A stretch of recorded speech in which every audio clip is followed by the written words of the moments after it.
Welcome to the channel, guys. We are back again for another Cologne comparison. Today I'm going to be talking about Dapper fragrances, and this is their formulation of Italica. So stay tuned for that.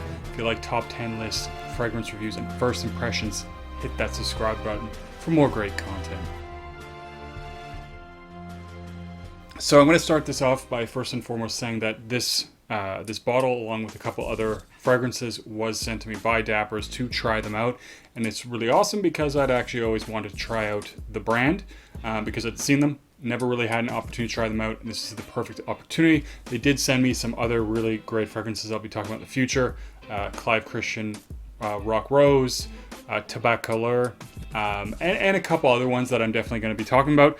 But I want to try this one because, or start with this one because I'm actually very familiar with Italica. I own a bottle. I've owned 2 bottles actually, and I love gourmand fragrances. And, you know, this is, at least in my opinion, one of the best gourmand fragrances. A lot of people would definitely agree with that. Some people certainly would not. So I'm going to basically talk about this fragrance and then sort of point out where I feel like it's different or what it gets really good as compared to the original. And I'm going to start off by saying, yes, at least in my opinion, this is a very good clone. So the original Italica, I find that it opens up with this sort of light strawberry vibe. And this is one thing I've found of all the clones that I've tried. It's one thing that I think is the hardest to actually capture. It's a very subtle strawberry vibe with an almond background. A very dry almond is the way that, for me, it opens up. Now, this one actually has a little bit more of a cherry vibe, and I know a lot of people smell Italica more with the cherry than the strawberry, so maybe for them this would smell really, really spot on. But I find that the cherry is certainly, you know, smells different than the strawberry, although very similar.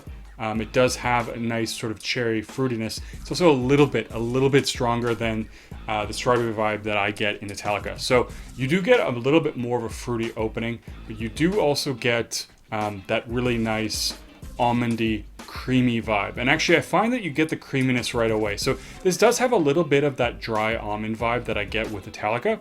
Although, again, that's the other difference. I find that in the opening of Italica, to me, there's quite a dry almond.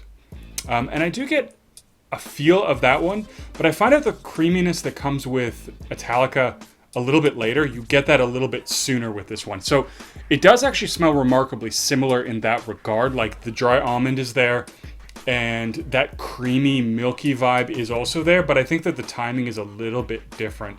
So, you know, it does have a really, really nice opening in my opinion. It's a little bit different in the opening, as I mentioned. You know, it's a little bit stronger on that sort of cherry vibe, and the almond's a little bit not as dry, and you get that creaminess a lot smoother, or a lot sooner. And so that, again, that to me is the biggest difference. As this one transitions into the mid, it's basically, in my opinion, very, very, very close to Italica. You get that very nice, creamy, almondy vibe that's very sensual, very silky, and very, very sort of sensual and velvety. And to me, they really nailed this part of the fragrance. So it does have this really nice, very sweet vibe that is very, very close to Italica. And I think, you know, even for someone like me who smelled the original Italica quite a few times, after that first little bit where I do find this one's a little bit more cherry than I get the strawberry and Italica, I probably wouldn't be able to tell them apart very easily. I mean, I'd really have to be looking and digging to try and find where they're actually different. But it's very nice, smooth, creamy vibe. Now, I do get a little bit more of a difference as well in the dry down, like the deep dry down of this fragrance. What I find is a little bit different, where I find Italica to be quite linear. And not in a bad way. I mean, you do get a little bit difference in the opening, but once it gets into that sort of creamy, almondy, milky toffee vibe, is basically what you get for the rest of the fragrance. Now, deep in the dry down, I find that this actually starts to I think I get a little bit more of the toffee. Comes across almost like a sweet toffee caramel, so it is a little bit different. But honestly, that point of the fragrance is like way into the dry down.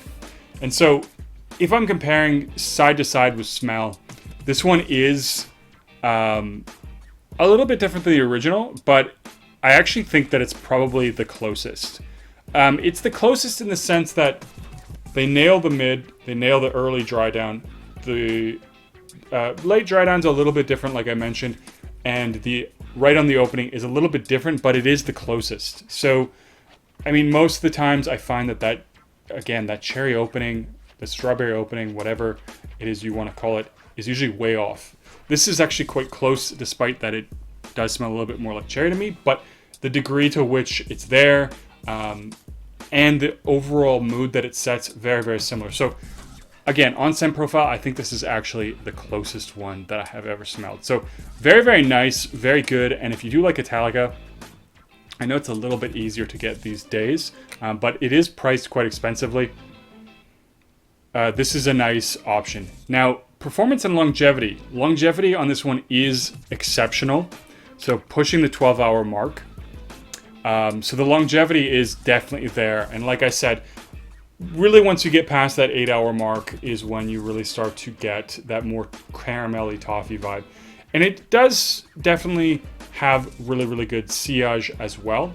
In the opening, it is pretty strong.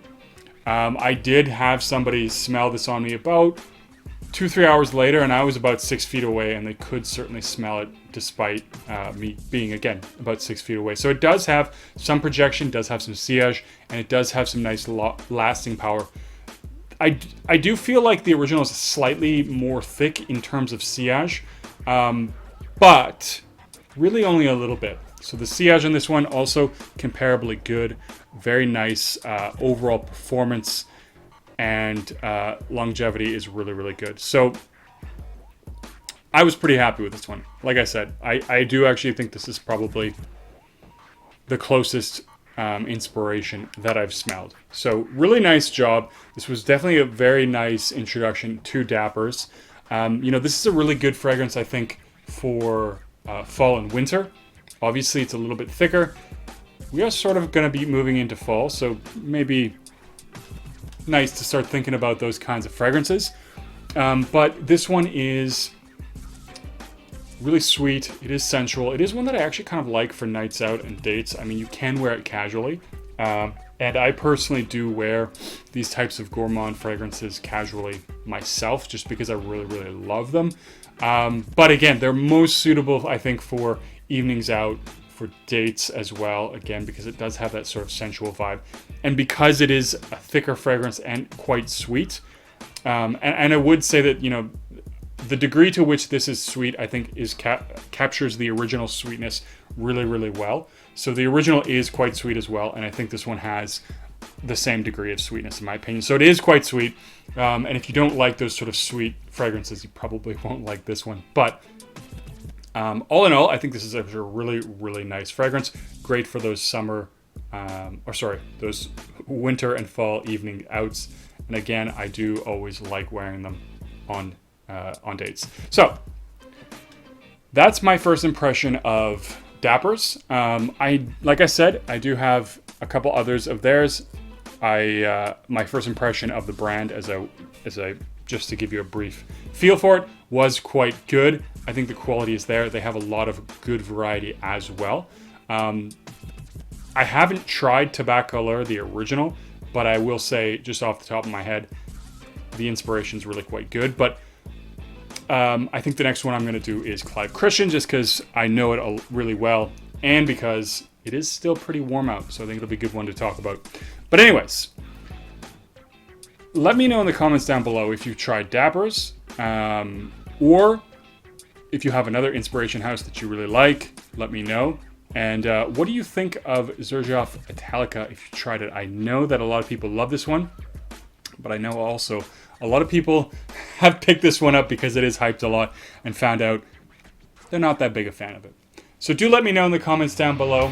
And as always, Don't forget to like and subscribe. See you guys in the next video.